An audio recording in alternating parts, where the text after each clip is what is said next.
Boa noite, Boa noite. bem-vindos. Boa noite. É um Boa noite. prazer e uma honra muito grande receber vocês aqui no podcast da Tchalalá. E eu quero apresentar vocês para o meu público, para as minhas perseguidoras e meus perseguidores, contar um pouquinho da história que a gente acabou desenvolvendo aí ao longo do tempo, né? Quero contar essa história como uma boa consteladora, respeitando a hierarquia por ordem de chegada na minha vida, tá? Então, eu estou aqui com 3 pessoas muito especiais. São 2 médicos e um professor de Krav Maga. Dr. Vinícius de Oliveira, que é especialista em reprodução assistida. Meu médico, Dr. Danilo, que é especialista em cirurgia plástica. Já ouvi várias fofocas sobre ele aqui em Goiânia. Vou contar para esse povo, tá?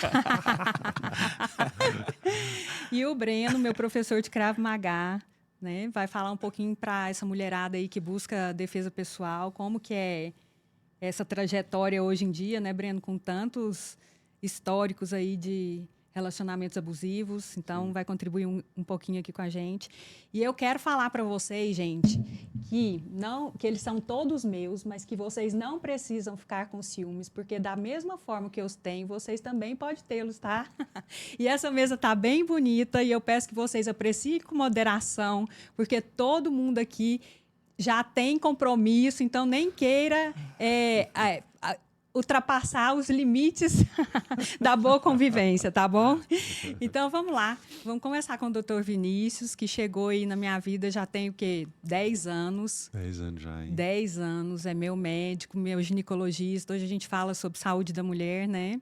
E quando eu fui te procurar lá atrás, era uma questão relacionada à maternidade. Não tinha nenhum diagnóstico de infertilidade, mas fui parar nas suas mãos para poder me auxiliar a trazer minhas meninas para a vida, né? E aí foi esse resultado, né, das 2 meninas. Que Então, bom, né? e é um lugar que é assim, ó, você paga por um e corre o risco de sair com 2, 3. Então, haja coração, né, para dar conta disso. E o meu caso foi bem peculiar, né, porque geralmente tratamento de reprodução assistida é mais comum virem gêmeos bivitelínicos, né? Bivitelínicos, E as minhas meninas são idênticas, né, Luísa e Helena. Então, quero que você se apresente, fale um pouquinho da sua história aí como médico. Tá, então eu sou o Vinícius de Oliveira e sou especialista em ginecologia. Muita gente tem curiosidade para saber o que o especialista em reprodução fez primeiro, né? Mas a minha residência é em ginecologia e aí depois me especializei em reprodução assistida e tenho trabalhado, atuado, principalmente o meu foco na especialidade é realmente a reprodução assistida. E a gente tem trabalhado também com a saúde da mulher, que eu acho que é um ponto importante, né? Acho que a maternidade vem como um primeiro, o que chama muito, né, da mulher, isso eu acho que isso é instintivo, né, da mulher ser Sim. mãe, né? Então a gente trabalha essa dificuldade que a mulher pode ter. E aí a saúde da mulher vem para poder amparar e acolher essa mulher depois da maternidade também, né? Então, eu tenho trabalhado com essa saúde da mulher nas mulheres acima de 40 anos que precisam desse cuidado e desse olhar aí com mais atenção, né? Qual que é a faixa etária das mulheres que te procuram hoje para tratar sobre congelamento de óvulos, que querem ser mães, mas ainda coloca a vida profissional como prioridade? Então, assim, como que essas mulheres chegam até você? Como que é o emocional delas? Fala um pouquinho para a gente. Então, em geral, às vezes as mulheres já chegam com alguma dificuldade para engravidar, já tentando ser mãe com uma dificuldade, né? A gente considera infertilidade um período de pelo menos 1 ano de vida sexual ativa e com alguma dificuldade para gestar. Então, essas mulheres geralmente chegam na faixa etária entre uma média de 35 anos, quando desperta o desejo da gestação e às vezes percebe alguma dificuldade. Mas a gente tem também o perfil da mulher que veio para o mercado de trabalho e quer crescer na sua profissão. E aí ela não encontrou o momento ainda da maternidade e ela pretende preservar essa fertilidade. O grande problema hoje para a gente é essa mulher que está procurando com uma idade acima de 35, muito próximo dos 40 anos. porque a reserva ovariana ela muda a partir dos 35 anos. Então, a qualidade dos óvulos, a quantidade de óvulos que são produzidos, isso muda a partir dos 35 anos. E aí a gente está começando a ter uma procura acima dos 35 anos, e isso passa a ser mais difícil para a gente preservar. E o que, que seria uma dica para essas mulheres como trabalho de conscientização para aquela mulher que quer ser mãe, mas tem prioridades diferentes da maternidade agora, e que ela possa já se preparar com um prazo maior para que o risco de infertilidade ou que esses óvulos sejam preservados, né? Qual que é a dica que você dá? Então, a gente tem falado muito sobre isso, que assim, o ideal é que antes dos 35 anos, então, a mulher que já pretende adiar essa maternidade, que ela procure, que ela converse com seu ginecologista, e a gente tem falado isso muito para o ginecologista também, que às vezes ele não fala, não está acostumado, não está habituado, né, a falar sobre isso, e a gente tem alertado para poder avisar essa mulher antes dos 35 anos, se ela pretende adiar a maternidade, que ela procure para poder congelar esses óvulos antes. Porque as taxas de gravidez no processo de reprodução assistida com óvulos congelados antes dos 35 anos é muito diferente. A gente sai de uma taxa de gravidez de 50% a 60% e passa para uma taxa de gravidez de 30%, abaixo de 30%, às vezes até 15%, 10%. Então, os resultados são muito ruins, quanto mais próximo dos 40 anos. Então, aquela mulher que já tem planos para poder adiar essa maternidade para o mais próximo dos 40 anos, que ela guarde isso antes dos 35 anos. É complicado, né? Porque a gente nunca sabe qual é o momento certo, né? Sim. Mas se a gente puder dar uma dica, mesmo que, bom, eu pretendo ser mãe, qual é a melhor época? Antes dos 35, sem dúvida. E qual o momento ideal se eu puder escolher para congelar? Congele antes dos 35. Ah, mas a gente pode ser mãe depois dos 35? Claro. Mas a gente precisa estar atento que essas dificuldades acontecem principalmente a partir dessa idade. Então, por isso, orientar dessa forma. E o que que você observa? Que tem mais resistência ou é falta de informação? Mas falta de informação. Por isso a gente tem. E esse espaço que se você abre aqui para a gente falar sobre isso é muito importante. E sempre que eu sou chamado para falar sobre reprodução assistida, eu tenho focado muito nisso, na preservação da fertilidade. A gente precisa falar mais sobre isso, né? Porque a dificuldade, ela chega quando a mulher já passou desse período ideal da reprodução, né? Então a gente precisa falar Então, bastante que foi meu caso, né? Eu tinha 36 anos quando eu procurei ajuda. E Uhum. aí foi a orientação que você me passou, né?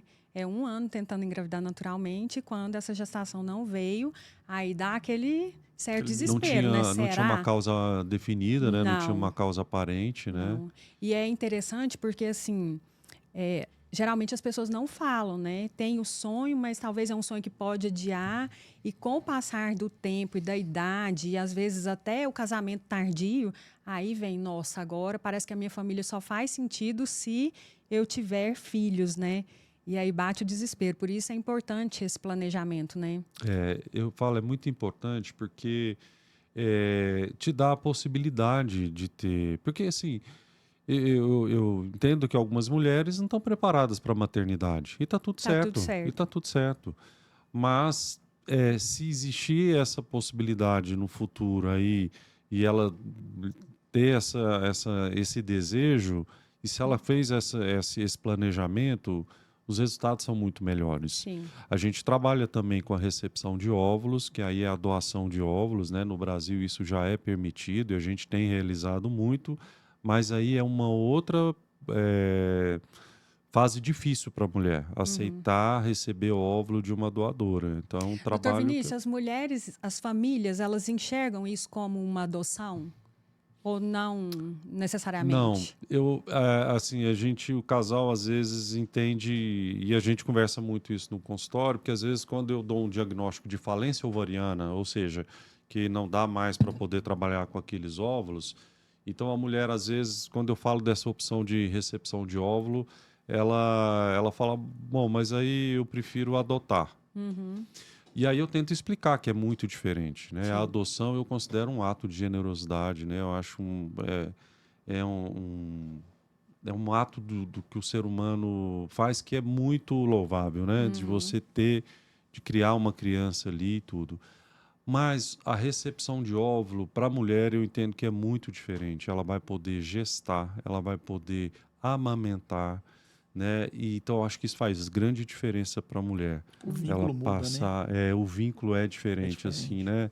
Eu falo que para a mulher a recepção de gameta, no caso de óvulo, é muito diferente para o homem que vai receber um sêmen de doador. Uhum. Porque o vínculo que a mulher constrói gestando, você passou pelo processo gestacional, Sim. né? Então, eu acho que isso faz grande Eu diferença para a falo que o mulher. vínculo é visceral, né? O É, homem, às vezes, ele demora a sentir a paternidade, e às vezes ele só vai criar esse vínculo depois que o Depois bebê que o bebê nasce, nasce. né? A exatamente. mulher, não. Os hormônios É, dela já estão mudando ali desde o começo, o corpo já está mudando, né? é, Então, a relação é muito muito. forte, Eu né? falo, então é diferente. A adoção de recepção de óvulo é muito diferente. Os pacientes precisam passar por um processo aí, uma avaliação psicológica para ver se estão preparadas para isso, né? Mas a experiência que tem de todos os pacientes que partiram para a recepção de óbito estão muito felizes, realizadas, então vale a pena. Que bom. Então, daqui a pouco eu vou voltar com você para a gente falar dos novos modelos de família, como que funciona também esse processo da fertilização. Eu quero falar um pouquinho mais sobre a saúde da mulher, para as mulheres que estão na mesma faixa etária que eu, que é uma fase que não é da melhor idade, entrando na melhor idade, é uma fase de super experiência, fazer as pazes aí com esses hormônios, né, doutor Vinícius? É isso Então, daqui mesmo. a pouquinho a gente volta. Tá bom. Agora eu quero falar com esse doutor muito querido, né, doutor Danilo. E conta pra gente, doutor Danilo, a fofoca que tá rolando em Goiânia, Goiás, no Brasil e até fora dele, é que a barriga que você faz é a barriga mais bonita. Então conta aí qual que é o segredo. Nossa, qual que é o segredo, Qual né? que é o segredo? Quero saber. Ah, fazer com amor, né, Lázaro? Fazer com amor, né? Lógico que a parte técnica é muito importante, né? Eu acho, mas fazer com amor, fazer com carinho, né?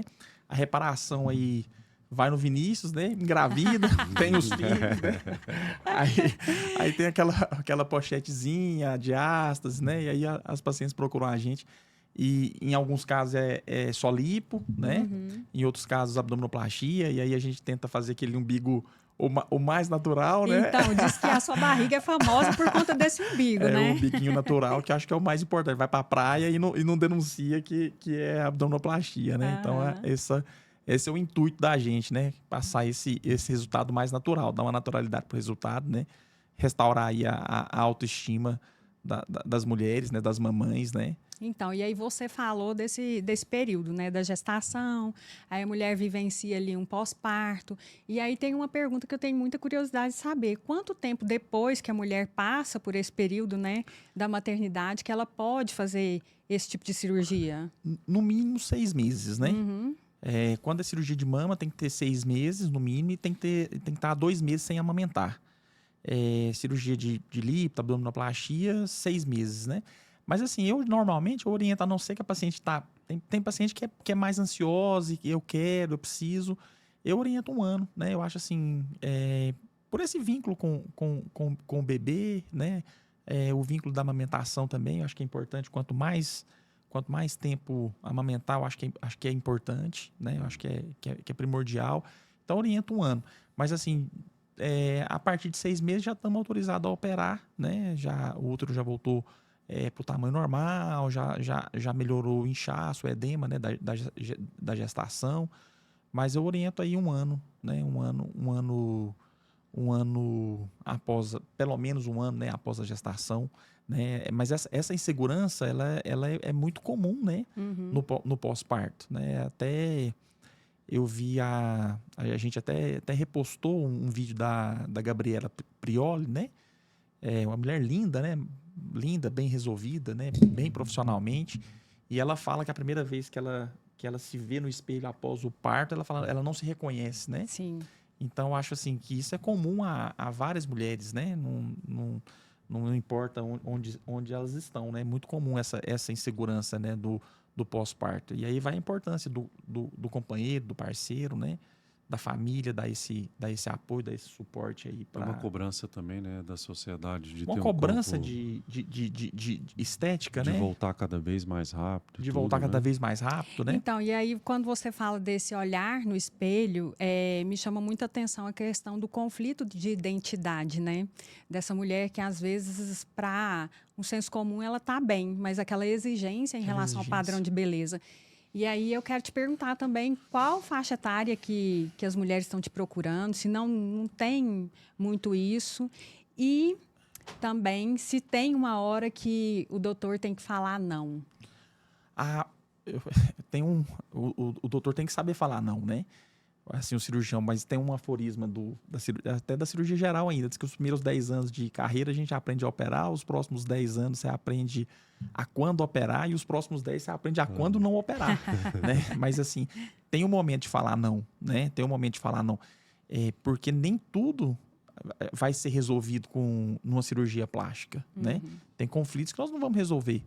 É lógico que aquela paciente que está ali com problema de autoestima, tá se sentindo mal, né? Você vai operar, vai restaurar a autoestima dela. Essa paciente vai ter uma melhoria de vida espetacular. Eu falo assim, se a gente filma a paciente chegando na primeira consulta e filma ela retornando com 6 meses, ela mudou. Ela muda a roupa, ela muda o cabelo, ela tá outra, né? Então, e aí muda, se sente melhor, se sente mais poderosa, ela muda a relação afetiva, muda a relação em relação ao trabalho. Então, melhora todas as esferas da vida dela. Mas, em alguns casos, não vai ser a cirurgia que vai resolver os problemas. A gente tem que tentar identificar essa paciente, né? Para a gente encaminhar ela para um tratamento, né? Para ela resolver esses conflitos, para depois voltar e operar, né? Eu falo assim, é bom quando tá tudo pronto, né? Tá tudo certinho, estrada asfaltada, reta, Sim. é a melhor, né? Mas tem casos que a gente tem que é um caminho mais longo, né? Para chegar no ponto de fazer a cirurgia. Eu observo que o trabalho de vocês é muito terapêutico também, né? Porque entender os aspectos emocionais dessas mulheres que chegam, e aí muitas vezes chega um casal, né? E Muitas dá vezes esse... chega o casal. Normalmente, quando chega o casal, eu me sinto muito bem quando vai o esposo acompanha, né? Porque ali é um projeto do casal, né? É muito comum a esposa chegar e falar, meu marido falou que não precisa, né? Eu até assim, falo para as pacientes, eu acho que o seu marido acredita que não precisa mesmo. Para ele, não precisa. Mas não é para ele, é para você. Sim.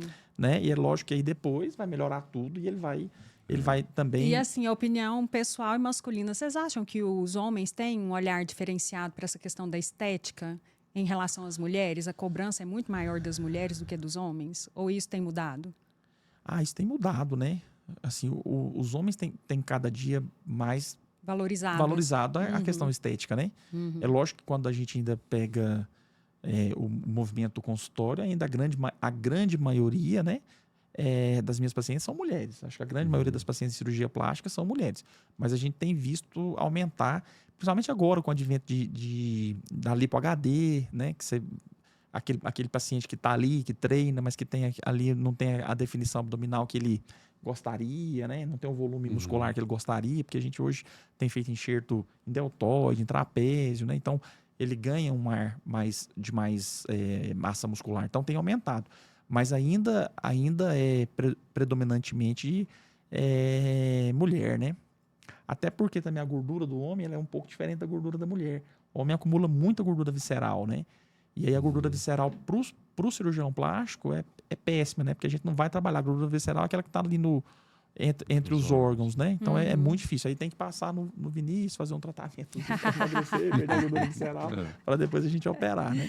E você é pai de gêmeos e daqui a pouco você vai contar pra gente como que é esse desafio, se foi natural, se passou por tratamento, tá? Daqui a pouco. Vamos contar a nossa experiência também. Então, Breno, e agora eu quero ver com você como é que é esse universo aí de receber não só mulheres como homens, né?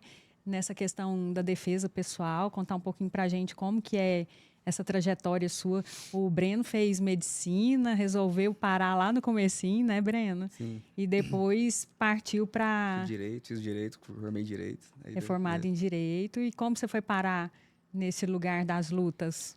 A questão da luta, da defesa pessoal, ela surgiu em mim, assim, numa fase de adolescência, que eu via assim, bom, e se eu precisar algum dia me defender? Eu via ali alguns conflitos, né, em escola, colégio, mas o que eu vou fazer? Como é que eu vou me defender? E aí, a partir daí, eu comecei no Muay Thai. Foi a primeira luta que eu tive contato, né? Que a maioria das pessoas começam ali mesmo no Muay Thai, no Jiu-Jitsu, vamos dizer assim, que são as lutas mais tradicionais, né? Mas, com o tempo, eu fui percebendo que tinha uma diferença entre as lutas esportivas e a defesa pessoal em si. Então, para o objetivo que eu queria, que era uma questão de sobrevivência, ou até uma questão, vamos voltar assim, numa situação familiar, né? Na época eu não tinha, mas eu pensava, quando eu me casar, né? Quando eu tiver uma mulher, eu vou precisar de defender, quando eu tiver meus filhos, ou então se em algum momento eu precisar de defender meu pai ou minha mãe, quando eles já forem mais idosos, como que eu vou lidar com isso, né? Aí eu percebi que a modalidade que mais lidava com isso era o Krav Maga. Então eu passei por algumas modalidades esportivas, né? Dentre elas Muay Thai, Jiu-Jitsu, Wrestling, pratico ainda também algumas, né? Kickboxing, boxe, mas eu vi esse diferencial no Krav Maga, que é realmente o que eu mais trabalho também em relação às mulheres. Porque muitas mulheres não chegam até as lutas por ser um meio muito masculino. Fala assim, não, luta, esporte remete muito à força, agressividade, violência, já vai mais para um lado masculino. Já o Krav Então, Maga não é só isso. teve uma mudança de comportamento da época que você começou até os dias de hoje em relação à busca das mulheres por esse universo da defesa pessoal? Teve sim. Eu comecei a dar aula em 2013, então já tem 10 anos aí que eu trabalho com o Krav Maga, defesa pessoal. De início, realmente, a busca das mulheres por defesa pessoal era bem pequena. Foi aumentando com o passar do tempo, né? As mulheres foram tomando mais esse meio e hoje, assim, tem muitas mulheres praticantes. Inclusive, a gente pode medir isso por um evento que a gente tem todo ano na federação, é que vão mais ou menos 100 pessoas nesse evento, é um evento a nível nacional. Que inicialmente iam uma, duas mulheres, três. Nesse evento que teve esse ano, já foram aproximadamente 15 mulheres. Então, assim, ainda é pouco, mas se você for pegar a proporção, realmente já aumentou bastante o nível a proporção, né, de mulheres treinando, buscando, inclusive se tornando instrutoras, trabalhando com defesa pessoal também. E como que você vê a questão das mulheres que já estão muito no universo do mundo comercial, que elas têm cada vez mais autonomia e às vezes até entra um pouquinho de desequilíbrio ali entre a energia feminina e masculina. A luta, você acha que potencializa essa mulher a ficar no polo masculino? Ou, através da luta tem como harmonizar a energia masculina dela? Uhum. Tem como harmonizar, sim. Quando a mulher começa a praticar a luta, isso não quer dizer que ela vai para o polo masculino, que ela vai começar a ser aquela mulher mais agressiva, não. Tem muito mais a ver com a autoconfiança da mulher e com a liberdade da mulher. Porque, por exemplo, às vezes a mulher deixa de fazer muitas coisas com receio do que pode acontecer com ela. Não, se eu for sair à noite, tô desacompanhada, mas se tiver alguma situação de alguém querendo fazer algo ruim contra mim, eu não vou poder me defender, eu não tenho meios para isso, porque realmente o homem tem uma estrutura física mais avantajada para a questão de força, né? E isso é uma questão biológica, a gente não pode negar. Se você pegar uma mulher e um homem tendo ali mesmo peso, mesma altura, o homem vai ter mais força, né? Às vezes até um homem mais fraco tem mais força que a mulher, né? Deixa eu Assim, fazer um homem parênteses menor. aqui, porque quando você fala isso, eu acho que é importante a gente reforçar essa cultura dos direitos iguais, né? Então, os direitos, eles são iguais, mas não funciona na prática para tudo, né? Justamente por conta de todas essas diferenças que constituem o corpo da mulher e do homem, né? Então, vai chegar uma hora que a mulher vai ficar ali no prejuízo se ela quiser ir praticar isso a ferro e fogo, é verdade ou não? Olha, realmente essa diferença a gente vê mais na questão esportiva. Quando você vai para uma área esportiva, realmente a mulher ela vai ter vamos dizer assim, uma desvantagem de força se for comparar com o homem. Mas na defesa pessoal, a gente vai trabalhar com artifícios que façam com que uma mulher mais leve e mais frágil consiga se defender de um homem maior e mais forte. Vamos supor, por exemplo, questão de olhos. Uma mulher golpear a região dos olhos do homem ali, acertou ali o olho, ela vai causar um dano. Ela vai fazer com que aquele agressor tenha ali alguns segundos, alguns minutos de pausa naquela agressão. Região genital também, os homens sabem, um chute na região genital, um soco, um golpe, independente do tamanho e da força desse homem, uma mulher mais frágil, menor, consegue estar causando um dano ali. Então, essa diferença de força, essa diferença de estrutura física, a gente tenta tirar com esses artifícios da defesa pessoal dos pontos mais vulneráveis, dos pontos fracos. Então, as mulheres conseguem, sim, treinar lutas sem ir para esse polo masculino, né, da agressividade, sem se masculinizar, e conseguir ter o efeito que ela quer, que é simplesmente uma autonomia de poder fazer as coisas, ter mais liberdade sem o medo, né, de realmente ser subjugado em qualquer situação. Sim. Aí eu vou contar um pouquinho da minha história com o Krav Maga, porque assim, eu sou uma mulher que eu sempre busquei muito esse ir para o mundo, né? Que não é muito um atributo do feminino, que a mulher é mais do cuidar, Do do lar. amamentar, do lar. E com o tempo a mulher foi se deslocando. E a minha energia masculina sempre foi muito forte. Eu sempre tive que fazer exercícios para sair da polaridade masculina e ficar na feminina. Tiveram fases da minha vida que isso foi muito intenso e eu ficava uma mulher muito autoritária, muito brava e até difícil nos relacionamentos, né? Então, a luta, ela me ajuda a explodir essa energia masculina para que eu consiga ficar na polaridade feminina. Então, assim, eu uso a minha polaridade masculina para ir para o mundo dos negócios, para estar ali lidando com o dinheiro e trabalhando, mas mesmo assim eu achei na luta o lugar onde eu posso extravasar isso aí. E outra coisa boa que me proporcionou demais foi manter o estado de presença. Justamente por conta da minha falta de habilidade com a coordenação motora. Então, assim, um exercício muito grande de disciplina e presença, porque quando a gente está ali na luta, ele está me ensinando a trocar golpes ali, se eu não tiver presente, onde eu levo um jab.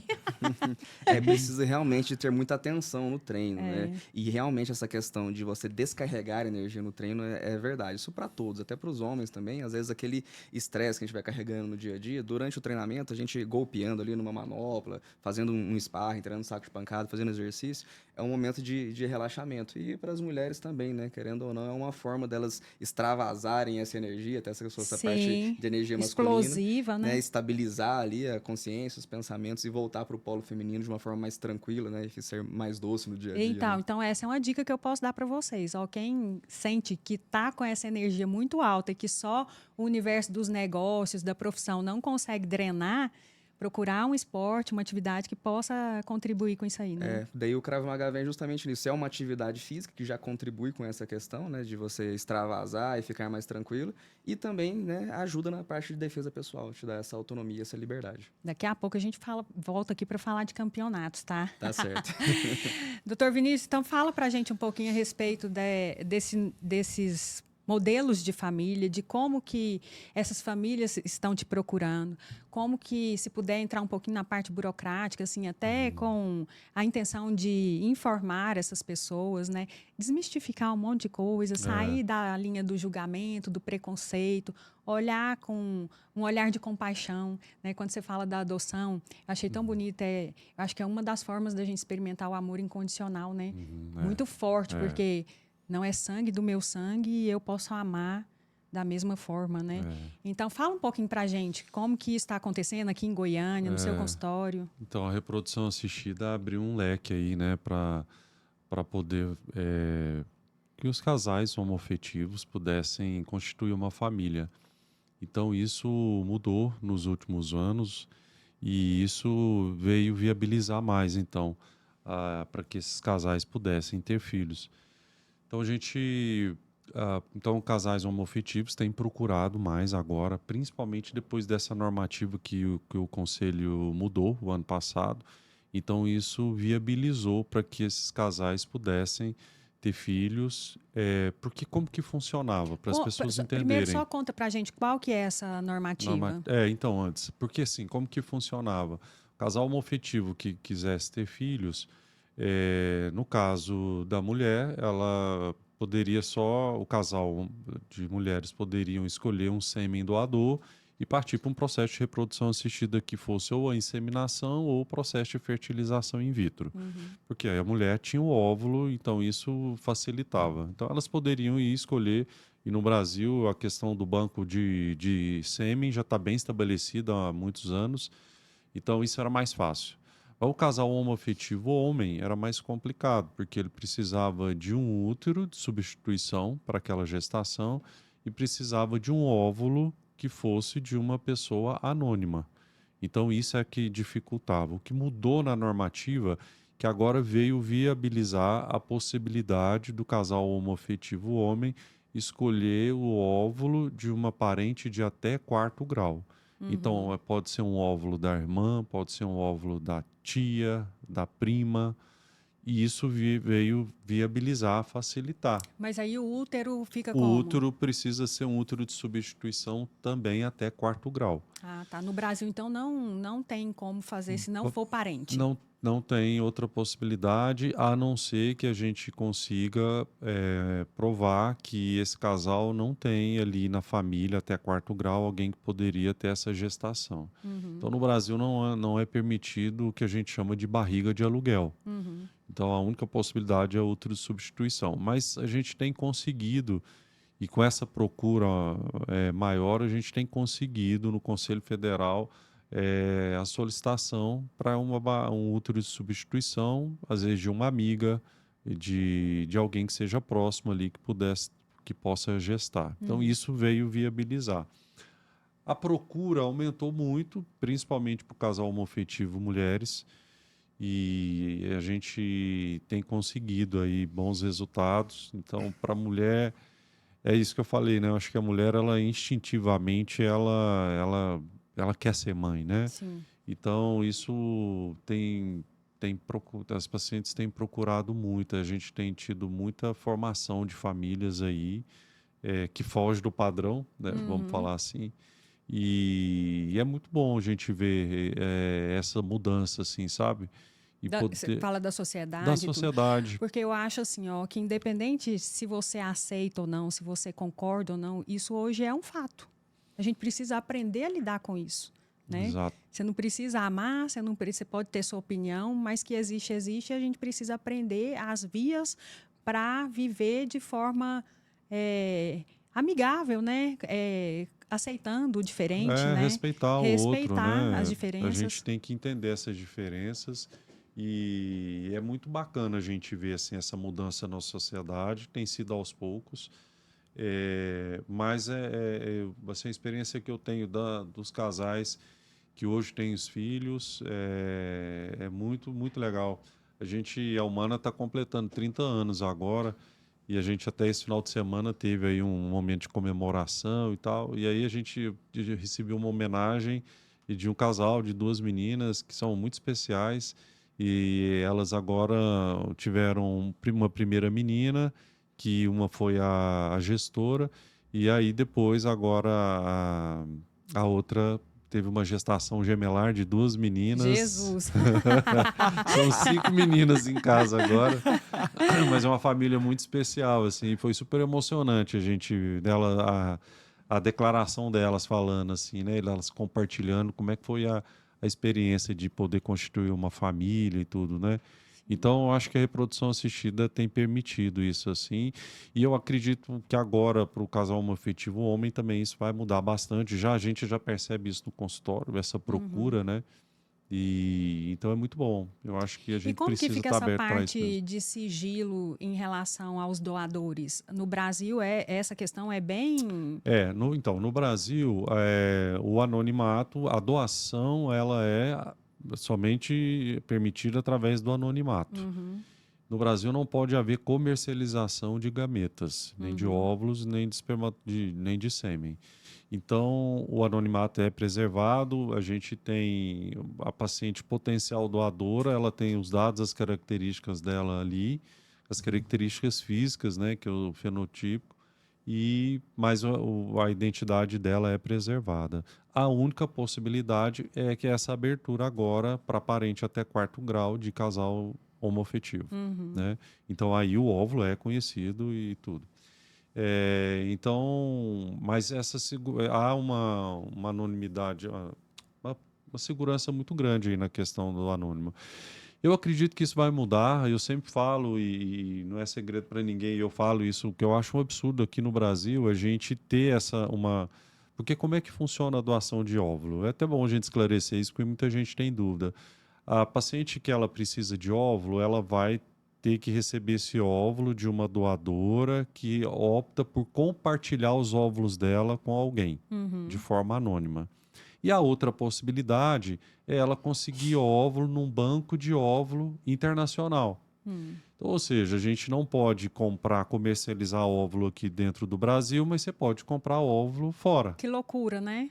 Então, assim, é uma hipocrisia, né? Não tem coerência. Não é coerente. Por que que você pode comprar fora, mas não pode comprar dentro do Brasil? Então, e essa questão da burocracia inviabiliza a gente ter banco de óvulos. Porque Sim. como é que a gente monta um banco de óvulos se você não pode cobrar por aquele custo do armazenamento de óvulos?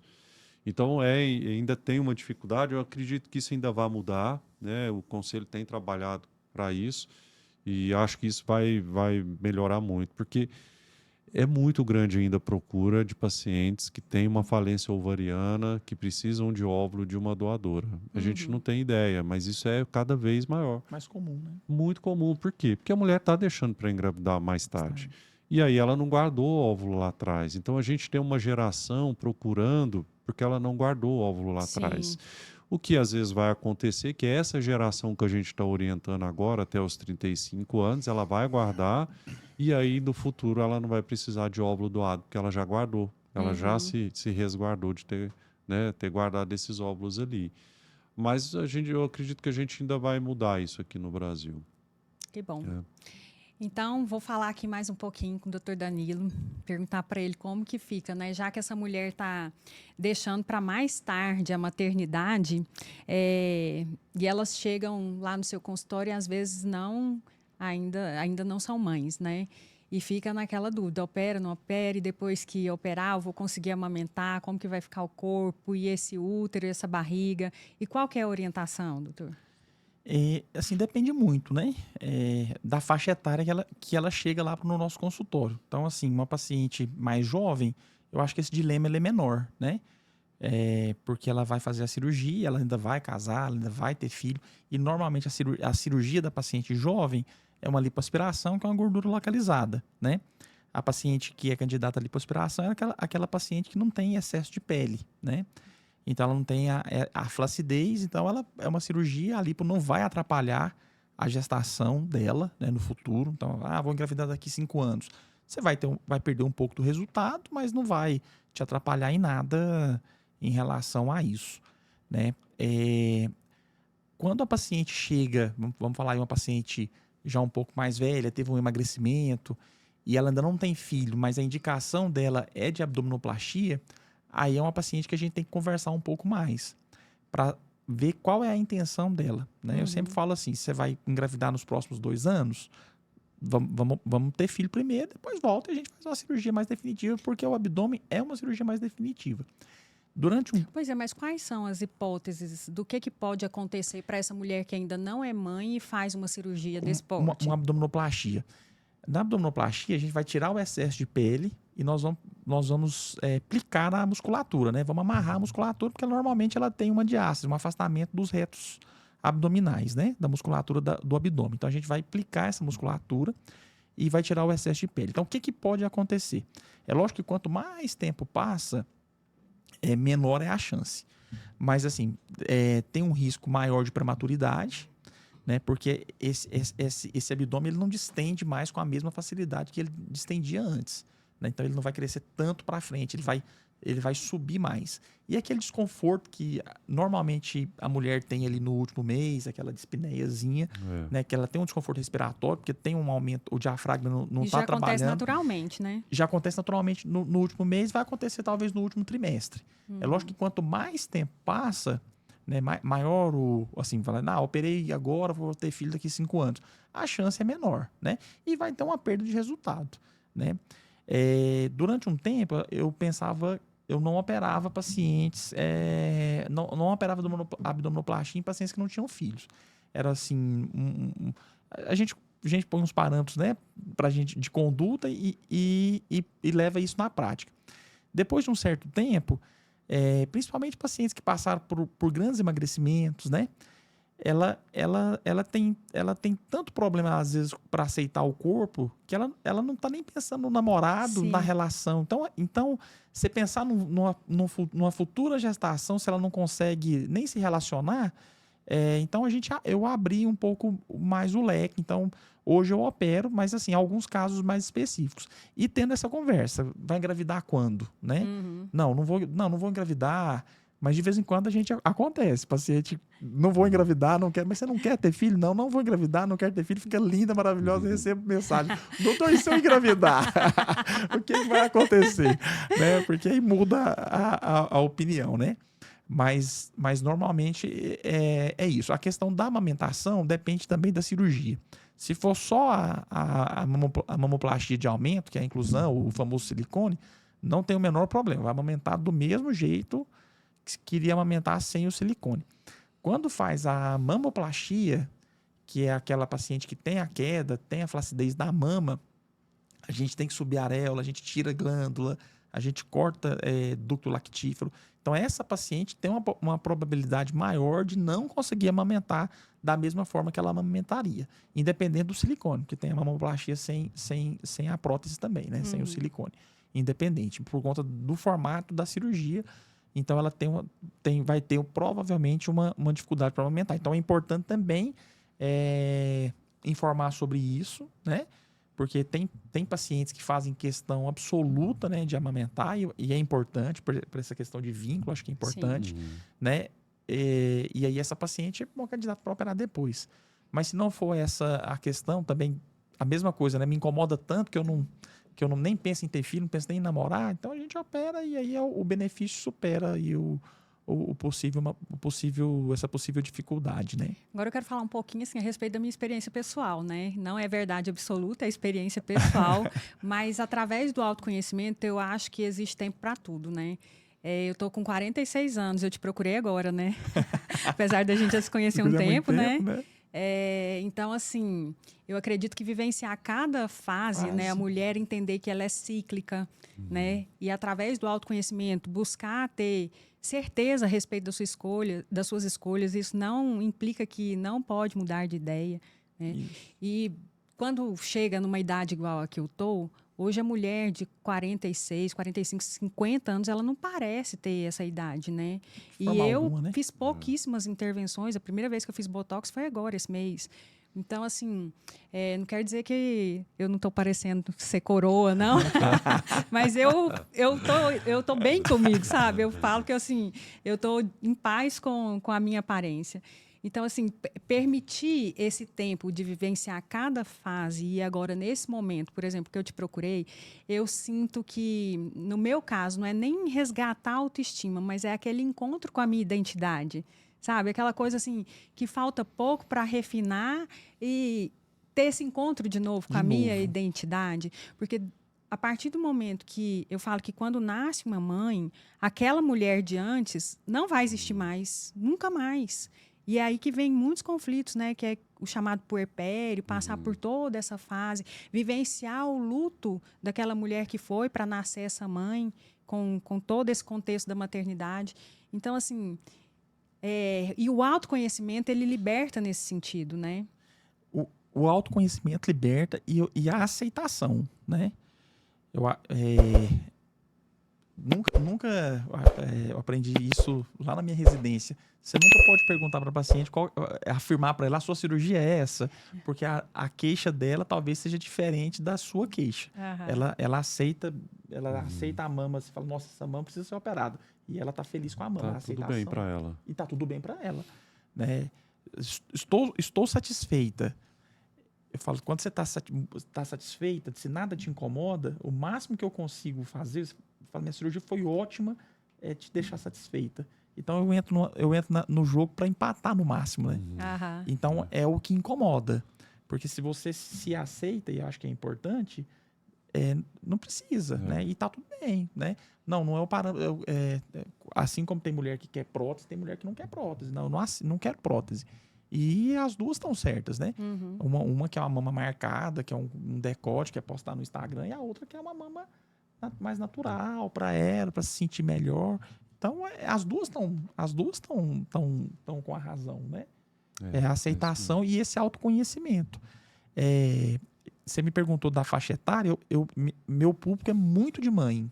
Meu público é muito de mãe. A gente opera também pacientes que não foram mães, mas Meu público é muito de mãe, que vem para esse reencontro, com a identidade. para esse reencontro. E tem pacientes que falam isso para a gente, fala, eu me vi de novo. Tem uma paciente que me falou, eu me vi de novo no espelho, eu me reconheci de novo.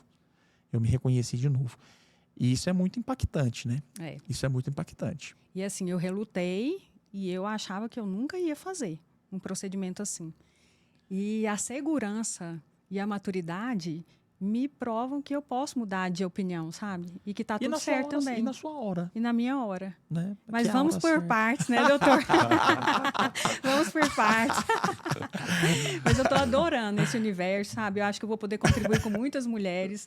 A partir da minha experiência. E, Breno, conta um pouquinho pra gente como que é o olhar do homem em relação a essa mulher, né? Que quer se defender, que precisa se proteger. Como que... A gente conversa muito sobre o movimento Red Pill. Vocês estão a par do movimento Red Pill? Não. Dos homens que mudaram um pouco. Você quer falar pra gente? Bom, o que seria, no caso aí do Red Pill, né? São aqueles, vamos dizer assim, uns homens que começaram a tomar certas atitudes contra as atitudes de um feminismo, seria isso, né? Por exemplo, homens que já têm aquela situação de uma barreira para evitar que aquela mulher explore ele ou evitar certos problemas no relacionamento, de uma forma geral, né? Esse que seria o movimento Red Pill. Né? Porque através... Viralizou, né? Viralizou. Não sei se era o mentor, né? Que a menina chega e fala... Não, eu quero beber uma cerveja. Eu não bebo cerveja. Eu não bebo. Eu coloco ela no lugar dela. É mais ou menos por aí. Então, assim, são aquelas crenças que são instaladas, né? Toda mulher é interesseira, toda mulher só quer o cara que vai poder bancar. Então, o movimento Red Pill, ele veio para desconstruir um pouco disso, só que como todo movimento que começa, geram as polaridades, né? Aí ficam homens muito rígidos, com mulheres muito rígidas, e eu falo, quem perde são os relacionamentos. Porque... Ao meu ver, é uma briga desnecessária, né? Fica um extremismo ali, né? Um extremismo. O grande problema é a generalização. Porque, assim, existem pessoas boas e ruins dos dois lados. Existem homens com caráter e homens sem caráter, e mulheres sem caráter e mulheres com caráter. Né? Então, assim, cada parte, né? O homem ou a mulher tem que saber lidar e escolher ali uma pessoa que tem o caráter. Só que a partir do momento que começa a generalizar, colocar todo mundo em um saco só ali, como se fosse todo mundo igual, começam a gerar esses problemas, né? Então, e como que você vê o olhar desse novo homem para essa nova mulher? E a partir da luta também, da sua experiência? Em relação às mulheres que treinam, lutam, se Sim. defendem. Olha, vamos dizer assim, no nosso meio, né, de treinamento, as mulheres são sempre muito bem recebidas. A gente não tem nenhum problema daquele de, não, mulher não vai entrar aqui, essa região é uma área mais masculina, a gente não quer aceitar as mulheres aqui, não. Normalmente são muito bem recebidas, muito bem tratadas. Mesmo durante os treinos, as mulheres às vezes treinam entre si ou treinam com homens e tudo sem nenhum problema, sabe? Tem aquele respeito, né, entre homens e mulheres dentro do treinamento. Que foge bem em relação a esse preconceito, né? Você não vê muito isso de, não, mulher não se mistura. Não, já tem uma aceitação muito boa. Eu acho que como tudo que a gente está falando, né, a mentalidade vai mudando e todos os lugares vão ficando um pouco mais flexíveis para aceitar, né, essas mudanças. Agora, doutor Vinícius, fala para a gente um pouquinho a respeito da saúde da mulher, que nosso reencontro foi a partir dessa demanda minha, né? Conta para a gente aí que raio de hormônios são esses que influenciam no sono, na libido. Conta pra gente um pouquinho o que é mito e o que é verdade em relação à libido, por exemplo. Tem muita mulher que fala assim, eu não tenho libido. Isso é verdade? Não. Não é verdade, né? Então, essa questão da saúde da mulher, para mim também foi um reencontro assim com a minha formação, que foi a ginecologia, né? Que eu fiquei sempre muito focado na reprodução, mas eu comecei a perceber uma demanda grande de mulheres que já tinham passado da fase da maternidade. E aí, é o que você falou, hoje a mulher com mais de 40 anos, ela tá muito bem, né? Então, e ela está procurando para poder ter mais disposição para atividade física, ela está procurando para ter mais disposição para o sexo, ela quer ter mais libido. ela quer estar mais bonita, ela quer fazer a cirurgia plástica. Como que acaba com essa guerra com a menopausa? Porque toda mulher, a maioria das mulheres que eu atendo, falam assim para mim, existe um marco antes da menopausa e depois E da menopausa, depois, que eu acho também que está muito associado a algumas crenças, né? Que a mulher acha que ela perde a vida depois depois da com a menopausa. menopausa, né? Está tendo um movimento muito grande e agora com relação a isso, a saúde da mulher com mais de 40. E eu até estou fazendo parte de um grupo agora que chama Rede Musa, que é de mulheres, musa de mulheres saudáveis. Uhum. E a gente focar na saúde dessa mulher com 40 a mais, que está encaminhando para o processo da menopausa. A Sim. menopausa na mulher brasileira acontece por volta de 48, 50 anos, é a média, né? E aí a gente precisa agora começar a conscientizar que essa menopausa pode acontecer, ela pode vir com sintomas e vai passar, né? E a gente tem que fazer com que essa mulher passe da melhor forma pela menopausa. Mas a gente tem que lembrar que antes da menopausa você tem um período ali que chama período pré-menopausal, que já tem sintomas do climatério. Uhum. Então vem essa questão da diminuição da massa magra, né? A mulher perde isso, então muda a questão do metabolismo, é aquela confusão hormonal, né? A mulher mudou a produção de estrogênio, de progesterona, por conta da mudança da questão do ovário. Então a gente precisa ter um olhar mais atento para essa mulher, para que a gente consiga equilibrar esses hormônios aí, que é um turbilhão mesmo, né? Então é mais ou menos com 48 anos que a mulher, é a média que a mulher entra na A menopausa. menopausa. O climatério ele pode começar mais ou menos com que Ele idade? começa a partir dos 40 anos, a mulher já pode começar a ter sintomas climatéricos, Uhum. né? O período que a gente vai chamar de pré-menopausa até instalar a menopausa. O que é a menopausa? É a parada definitiva da menstruação. Após um período de 12 meses sem menstruar, a gente considera a menopausa. E geralmente esses sintomas eles vão começar antes, que é o período do climatério que a gente fala. Então essa mulher já precisa ter esse cuidado aí antes. E a gente está começando a ter mesmo essa mulher que está chegando no consultório falando, olha, tá diferente.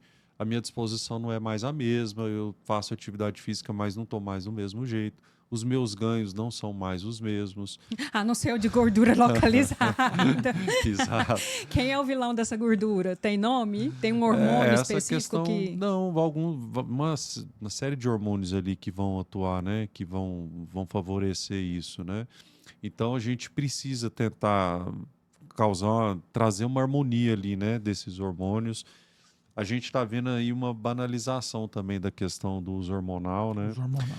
Dessas mulheres que estão procurando cada vez mais cedo para poder ter um benefício estético exclusivamente com o uso hormonal, e a gente precisa ter esse cuidado. Quais são os prejuízos que essa mulher que procura muito cedo pode A gente encontrar aí tem, pela frente? olha, vai ter sempre uma questão do envelhecimento, né, da pele, né, isso muda, né, aquela Muda. mulher que usa muito hormônio, a questão do prejuízo na questão da fertilidade, eu acabo recebendo muito isso no consultório, aquela mulher que começou a fazer não é reposição, ela começou a receber uma quantidade excessiva de hormônios sem necessidade.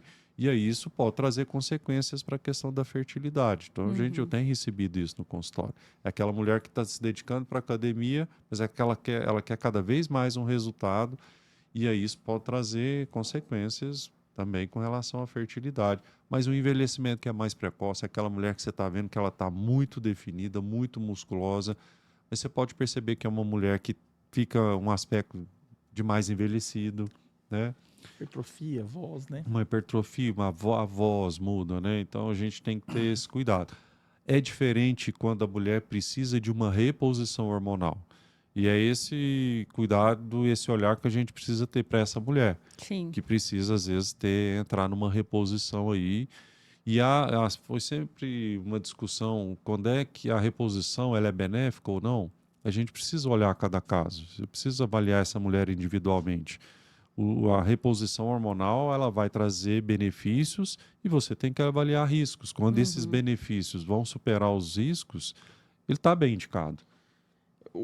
a reposição traz mais benefício, né? Sem dúvida mais benefício. Se a gente for comparar mulheres com risco de câncer de mama por conta de uma reposição, essa porcentagem é mínima.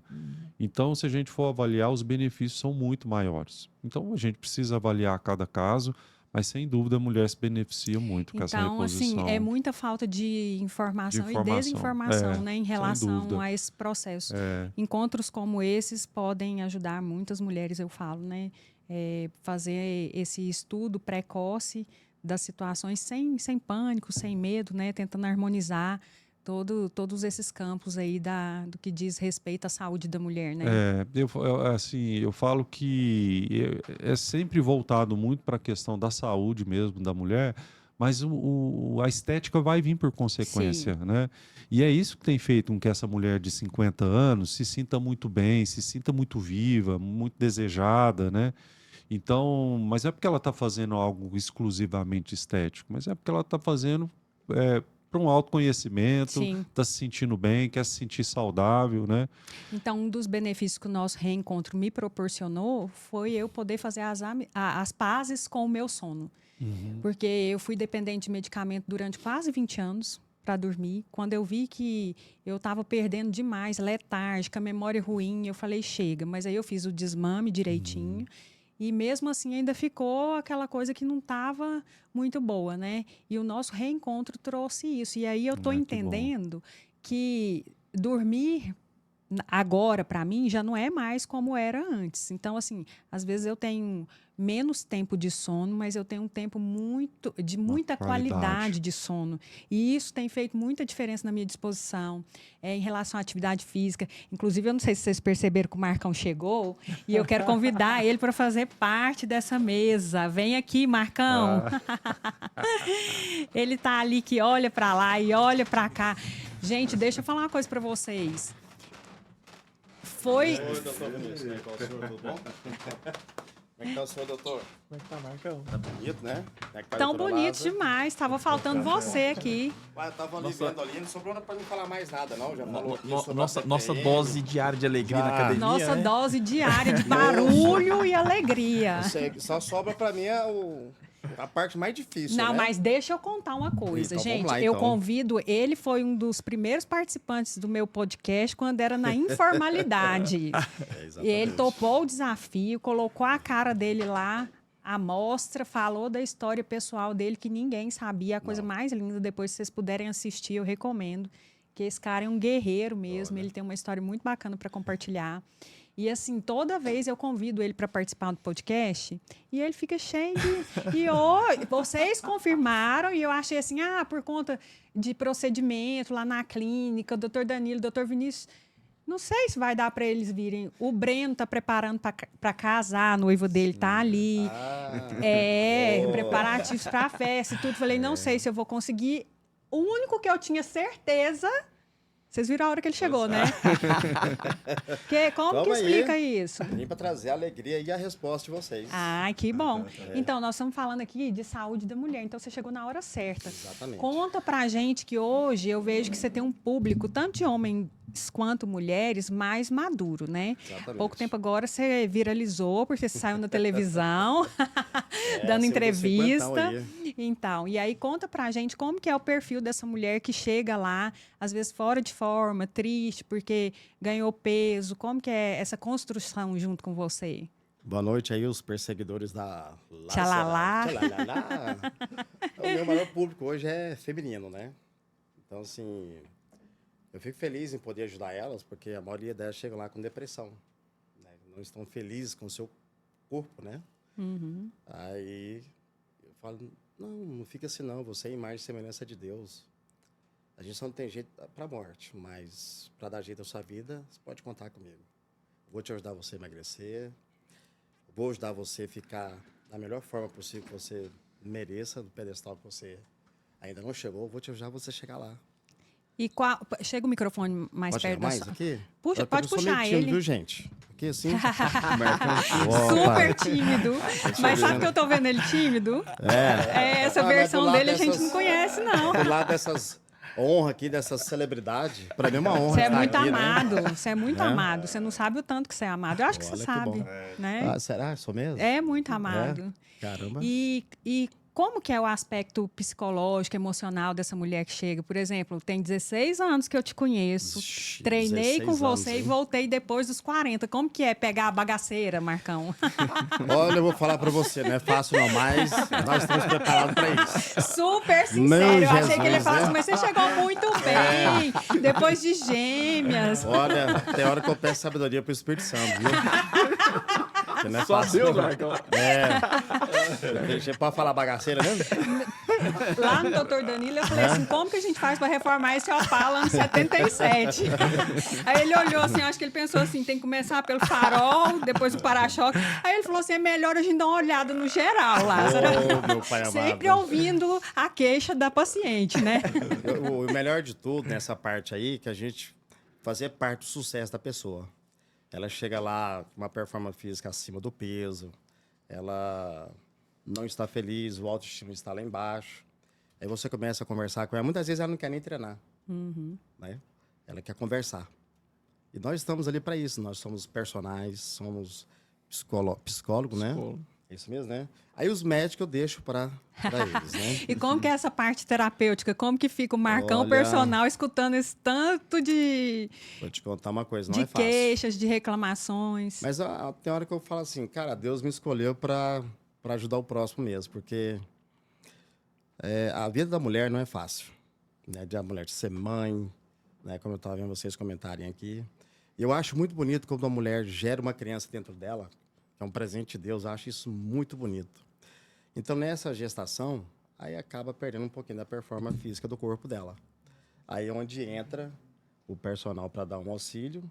Se ele não conseguir fazer ela chegar naquele resultado que ela almeja, aí eu presto ajuda para meus outros universitários. Né? Mas quando ela começa a treinar, ela libera 3 substâncias, que é a dopamina, serotonina e endorfina. São os 3 hormônios que te dão prazeres na sua vida. Aí ali a pessoa começa a treinar, às vezes ela sente um pouquinho de dificuldade, ela não gosta, acha difícil, mas o personal ele é treinado para isso, para ter a paciência de Jó, né? Para ajudar o próximo. E ali a gente vai vendo o sucesso dela cada dia. Falo, gente, é um trabalho de formiguinha. Nós estamos aqui para te ajudar. E os meus amigos estão aqui para não me deixar mentir, que você tem um aditivo especial aí nessa sua vida como Eita. personal. Dr. Vinícius, que está nessa caminhada também mais ou menos esse tempo, né? Que é a alegria. Eu acho que eu nunca cheguei na academia e vi o Marcão triste ou de mau humor.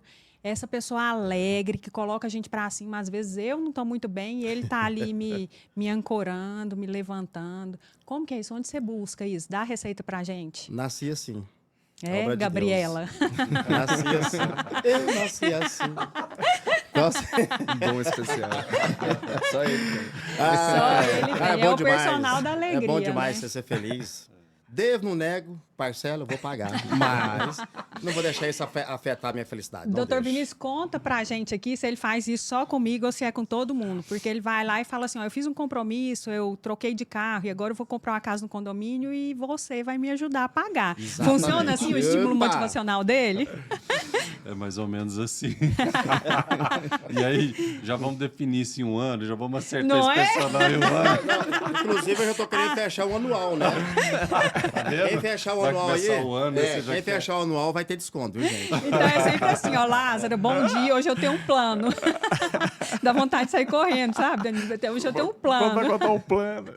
Mas Tem uns alunos que a gente tem que ficar falando assim, e o Pix, nada ainda.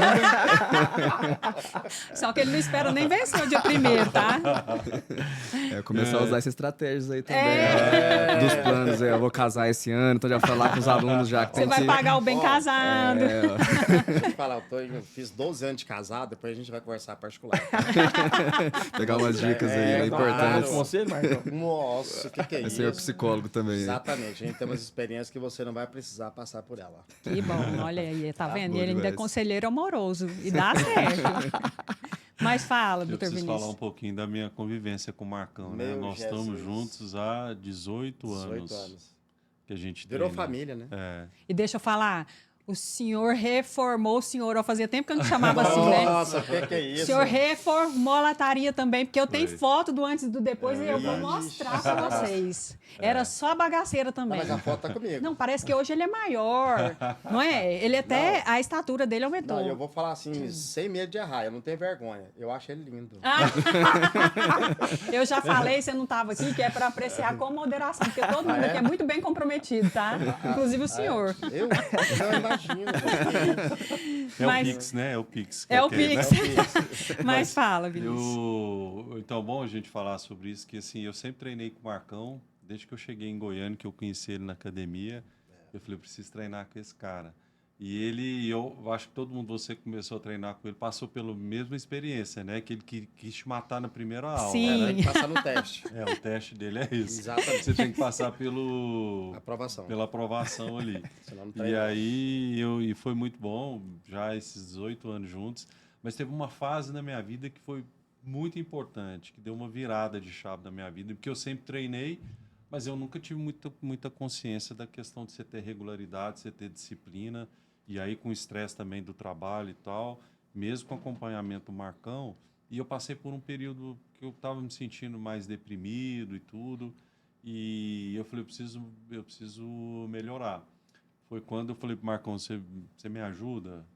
E aí eu procurei a ajuda de um colega especialista, que é o Paulo Musi. Eu falo Ele sempre chegou a do viajar com Musi. você, não foi? Isso. A gente foi junto para São Paulo, falei assim, Marcão, eu preciso mudar e eu quero que você vá junto comigo para você acompanhar esse processo de mudança que eu vou fazer na minha vida. E foi mesmo, foi uma virada de chave, Virada de assim, chave.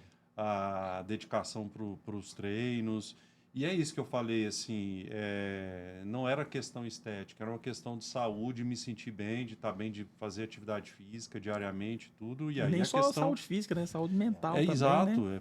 Eu fui muito em busca da saúde mental mesmo, que era o momento que eu precisava. Bacana você expor isso, porque você está contando um pouco do lado humano, né? Mas do foi- homem que vem antes do Mas foi médico, isso, né? Foi muito importante para mim, assim, a atividade física foi uma válvula de escape para mim. E fez toda a diferença, e aí, claro... E a lataria mudou muito. Mudou, por Eu tenho consequência, essa foto, né? eu tenho essa foto quando a gente foi Consequência. para São Paulo, tem ela aqui, depois eu te passo.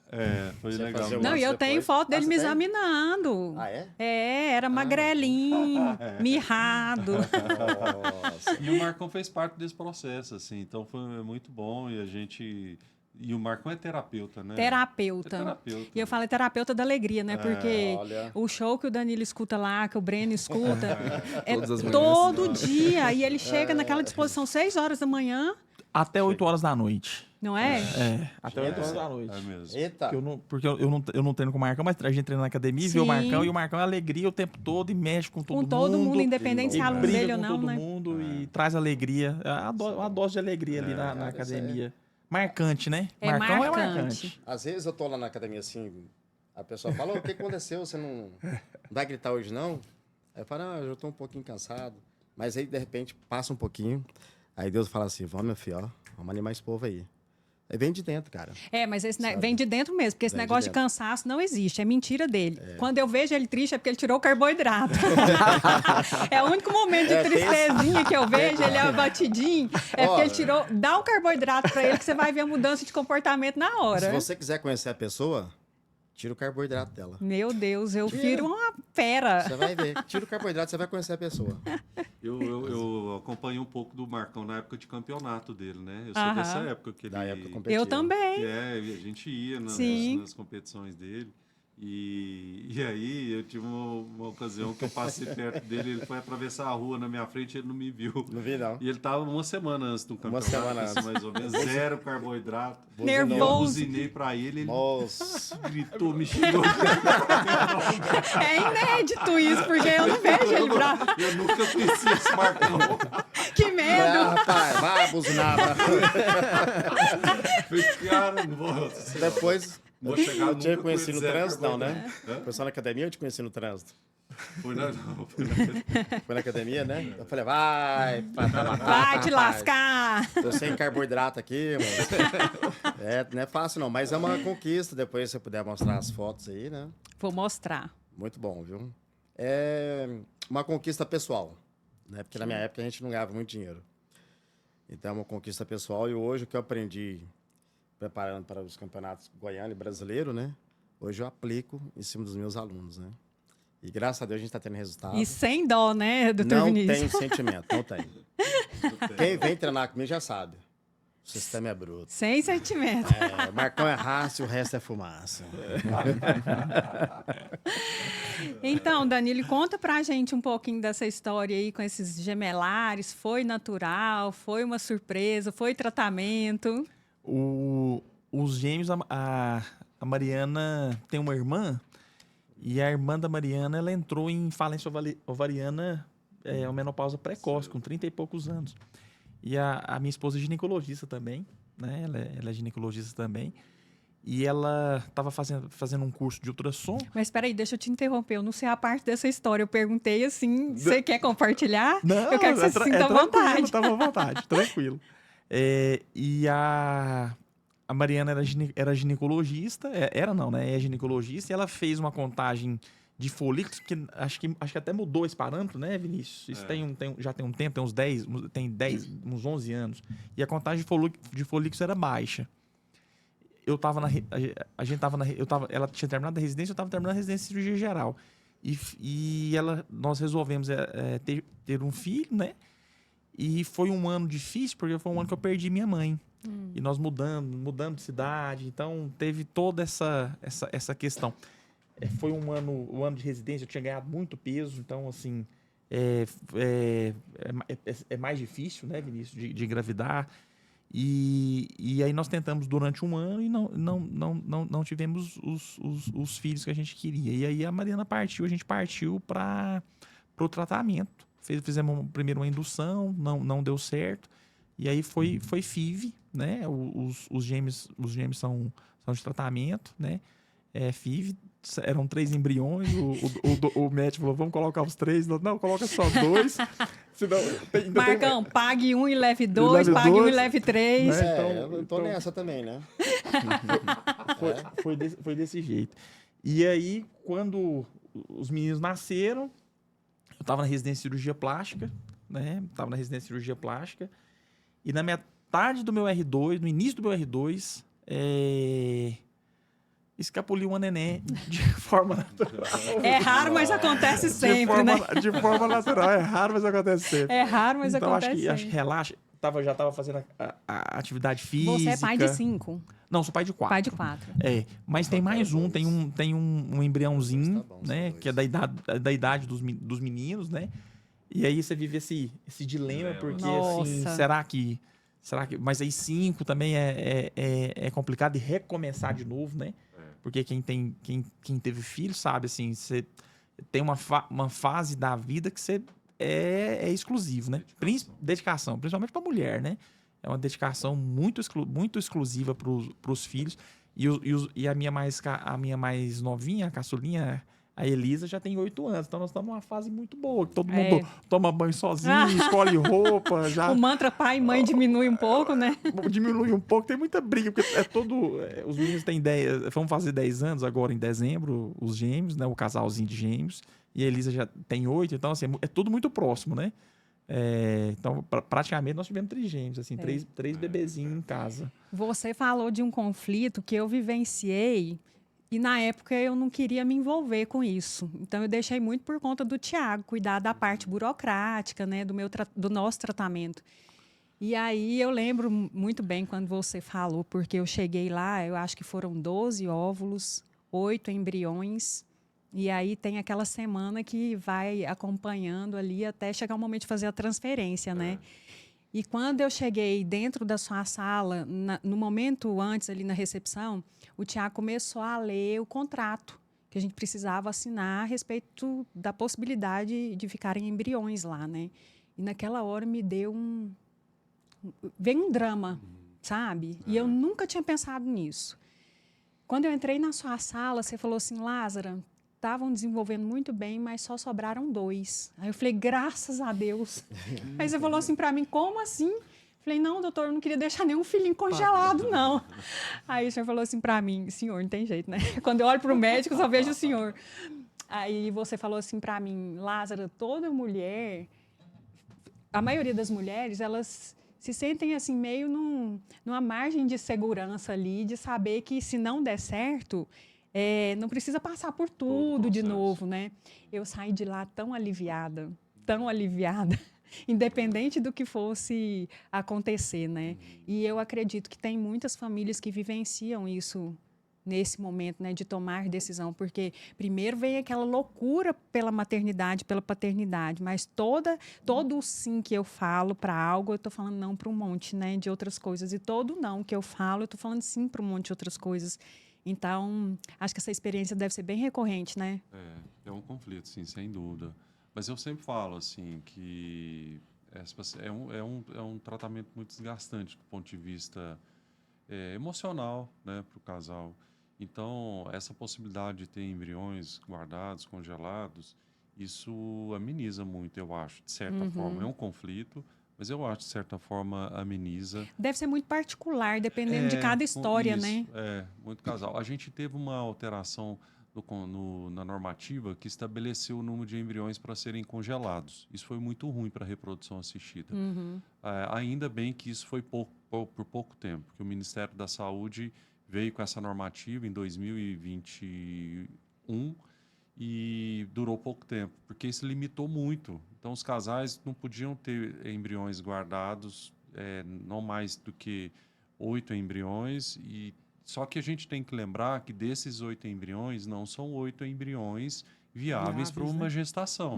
Que foi o meu caso, né? Exato. Então, a gente precisa trabalhar com uma margem maior de embriões ali.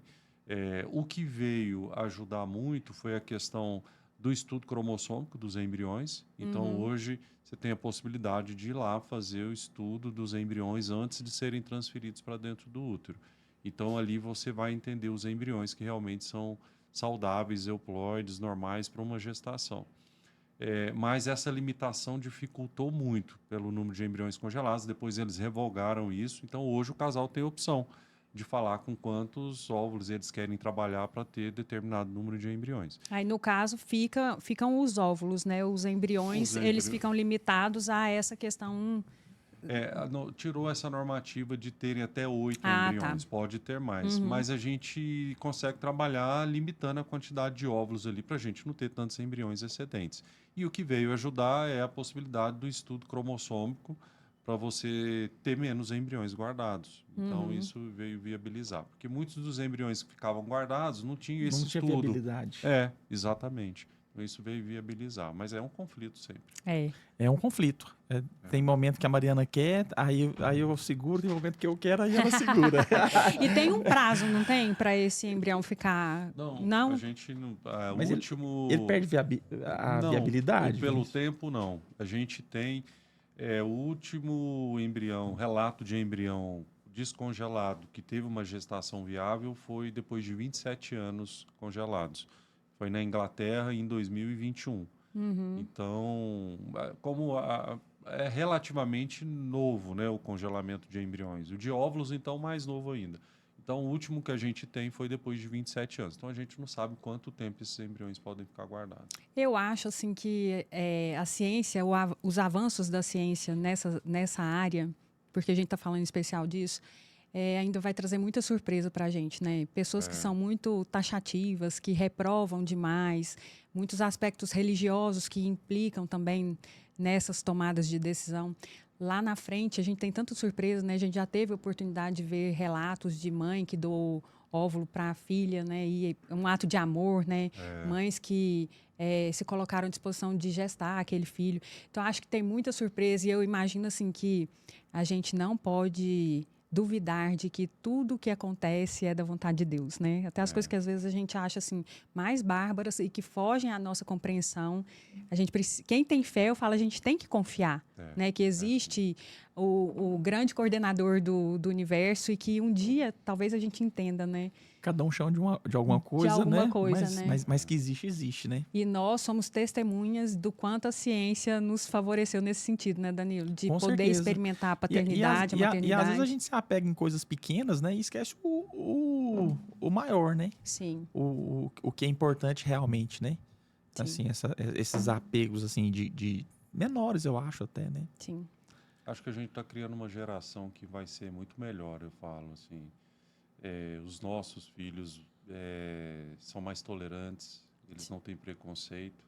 Então, eu acredito que a gente vai ter uma geração, claro, com conflitos, com problemas, mas que vai ser uma geração muito melhor do que foram os nossos pais, do que nós fomos. Eu acho que a gente está... Eu falo que a gente já veio, a nossa geração, ela já veio para mudar a forma de relacionar, né? Eu falo assim, eu na minha família, eu fui vista muito tempo como a ovelha negra da família, justamente porque eu fui disruptiva, eu fui o elo da corrente que rompeu, às vezes, aquela forma tradicional dos relacionamentos que muitas vezes eram vistos como relacionamentos tóxicos, que tolhia a mulher. Então, assim, eu tive que confrontar muita gente, afrontar muita gente, isso foi muito ruim. Mas trouxe, e não que eu seja contra o casamento, muito pelo contrário. Eu falo que eu ainda vou casar de novo. Eu amo o casamento, eu acho que é um lugar que a gente se desenvolve muito no relacionamento, não tem como evoluir sem se relacionar, né? Mas, de repente, tem alguns membros da família que estão ali e eles estão sujeitos a passar por isso, né? Então, a nossa geração, ela veio muito para mudar a forma de se relacionar, e eu acho que os nossos filhos vão chegar amortecendo muito do que hoje ainda para a gente é novidade, né? Que a gente olha com esse olhar assustado, né? Então, acho que o nosso trabalho é abrir a estrada para essas próximas gerações poderem consolidar, né? Muito desse conhecimento, desse amor incondicional, né? Dessa forma mais de compaixão, de olhar para o ser humano, né? Gente, eu quero agradecer demais a presença de vocês aqui. Que bate-papo gostoso. Eu ia falar da minha dieta. Não, então fala! Agora é o momento para isso. O próximo, Marcão. Até mais. Você vai falar do segredo para os seus alunos ficarem bem. Vou falar o segredo e olha só, eu vou pensar. Eu só quero saber, assim, se para a turma que está chegando agora, você ainda usa a sacolinha de supermercado, caso a pessoa queira lançar fora todo mal? Exatamente. Porque chega um momento que eu falo assim, Marcão, eu fiquei tonta, minhas vistas estão embaralhadas. Ele fala, lança fora todo mal, que eu tô aqui, eu limpo. Eu falo, você tá louco? Hoje eu tô treinando, treinei lá rapidão com o Guilherme e tá o Marcão andando com a lata de lixo atrás do aluno aqui. Tá vendo? É aluno, não. Devia ser aluno, não. É aluno. Aluno, é o homem. Eu falei, o Marcão. Marcão tivesse Marcão. Marcão, se tivesse nascido no Rio de Janeiro, ele tava na Globo. Tava, verdade. Você é um artista, isso não é personal, é um artista. Ainda tem chance. Eu falei chance. pra ele, ó, o Juca, né? Eu não chamo o Juca, não, porque eu tenho que dar mais aula. Lança fora todo mal. Olha lá, dentro do bar. Tá aqui, é o baldezinho. Essa é a minha marca. É sua marca. E a gente ama. Pode ter certeza. Eu também te amo. Também. Breno, eu quero saber o que você quer deixar de mensagem aí pra galera que pensa em praticar uma luta, que para as mulheres em especial, se você quiser falar para os homens também, em relação à defesa pessoal. Realmente, a defesa pessoal, ela te dá essa liberdade. Então, é isso que eu quero deixar como a mensagem principal. Que você ter uma autonomia de saber que ninguém vai te subjulgar, né? Uma questão de você ter essa liberdade de escolha, né? Assim como, por exemplo, o pessoal fala assim, por que é bom ter dinheiro? O dinheiro é bom pela vantagem de você poder escolher o que você vai comer, o que você vai vestir, onde você vai estar. E a defesa pessoal também te proporciona uma liberdade, que é você poder ir e vir tranquilamente, né? Estar em todos os ambientes. Então, quem tem dúvida se é para você ou não a defesa pessoal, se você quer ter uma liberdade, quer ter autonomia, autoestima, pratique luta, pratique defesa pessoal, que com certeza os benefícios serão grandes para homens e mulheres. Valeu demais a contribuição aqui. Está convidada a voltar mais vezes. Tá certo. Foi uma honra. Depois nós vamos fazer um podcast de duplas, viu, Fernanda? E aí você já é minha convidada. Eu vou esperar você subir a patente dele. Aí a gente vem falar de noivo para marido, isso. Né? Ali. Aí a gente volta aqui para falar de relacionamentos, tá bom? Vai ser legal também. Ela também é lutadora, né? Também é lutadora. Então, nós vamos ter a oportunidade de conversar, tá? E quero saber do senhor, doutor Vinícius. Fale-me mais sobre isso. Fala uma mensagem ou algo que você queira compartilhar com as minhas perseguidoras, com as suas pacientes, as que ainda não são e que vão te conhecer através desse trabalho que foi bem esclarecedor. Então, foi ótimo poder participar aqui e falar um pouco sobre a reprodução assistida, né? Tentar desmistificar um pouco aí, falar que a reprodução assistida ela é acessível para todo mundo que tem o desejo de experimentar a maternidade, a paternidade. E eu sou muito feliz, assim, de poder trabalhar com isso, assim, né? A gente fica meio clichê falar que a gente realiza sonhos, mas é verdade. mas É é verdade. verdade, né? São sonhos mesmo que a gente realiza. Então, é muito gratificante. E essa questão da saúde da mulher é uma coisa que tem me realizado muito também, de poder dar essa continuidade aí para essas mulheres que foram mães e querem continuar bem, né? Que querem viver bem. Então, tem sido muito legal. Obrigado pela oportunidade de estar aqui, foi ótimo. Eu que te agradeço a oportunidade do reencontro nessa nova fase que eu estou vivenciando, né? Poder ter uma pessoa querida, humana, um cara assim fora da curva, um profissional excelente e a gente poder continuar assim. Eu falo, eu sou muito grata a Deus por colocar ou me deixar entrar na estrada de pessoas tão especiais. Então, é sempre uma honra e Muito esteja bom. convidado já a voltar para os próximos encontros. Vamos Tá fazer bom? isso. Obrigado. Fala aí, Marcão, conta pra gente como que vai ser esse final de ano, o que pode jacar? É a pergunta que não quer calar. Promete. E aí, janeiro, a gente... Eu acho que a boca foi feita para comer, né? Com moderação. Com moderação, adoro. Olha, a mensagem que eu tenho para deixar aqui para vocês é, primeiramente, quero dizer a cada um de vocês que se existir uma palavra acima de alegria, de felicidade, de vossa excelência, de pessoas bonitas, pessoas maravilhosas, que a gente sente a aura de vocês, assim, ó, que uma coisa boa estar perto de vocês, né? Isso é bom demais. E que você não deixe ninguém nunca destruir seus sonhos. Deixa não. Deus é maior que isso. Uhul! Você é capaz e Deus é contigo. E o primeiro passo que a gente tem que dar é você. Você fala, Senhor, me ajuda. Ele vai te ajudar. Cuide da sua alma, mente sã, corpo sã. Aí sim, vamos treinar. Para você envelhecer com saúde. Hoje eu quero envelhecer como? Com doença ou com saúde? Quem vai amarrar meu sapato, meu tênis? É meu neto ou vai ser eu? Quem vai carregar minha mala para Punta Cana? Uau! Bom dia. Eu quero carregar minha mala, eu quero acordar de manhã, fazer meu café, amarrar meu sapato.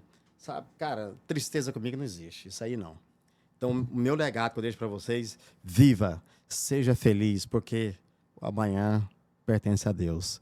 Então, a única coisa que a gente leva dessa terra aqui é a nossa salvação. Então, que Deus escreva o nosso nome de cada um de vocês no livro da vida. Amém. E vamos viajar, namorar, ser feliz. O casal deixa de briga. Vamos engravidar. Você vai ajudar a engravidar minha mulher, viu? Eu tenho que engravidar minha mulher ainda. Você vai me ajudar, viu?